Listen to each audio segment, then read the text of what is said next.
জান্নাত পেতে চাই, কিন্তু জান্নাতে যাওয়ার জন্য কোনো আমল করি না। জান্নাতে যাওয়ার জন্য নামাজের দরকার আছে না নাই? নামাজের দরকার আছে, কিন্তু নামাজ পড়ি না। আমার নবী বলে, উম্মত জান্নাত জান্নাত করে পাগল হবে, কিন্তু জান্নাতে যাওয়ার জন্য কোনো আমল করবে না।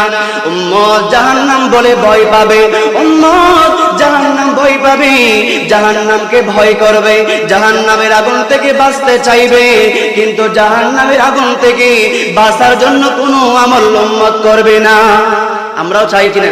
হুফাত আল জান্নাতু বিল মাকারি, উম্মত জান্নাত জান্নাত করে পাগল হবে, জান্নাত পাওয়ার জন্য চাইবে। আল্লাহর রাসূল বলেছেন, সহিহ মুসলিম শরীফের হাদিস, জান্নাত পেতে চাইবে, জান্নাতের জন্য একটা আমল উম্মত করবে না। মসজিদে আসবে না, মসজিদ থেকে দূরে থাকবে। আপনি দেখেন তো 10টা মিনিট মসজিদে বসেন তো, আপনার বিরক্তি আসবে, আমার বিরক্তি আসবে, আপনার বিরক্তি আসবে, কিন্তু সেই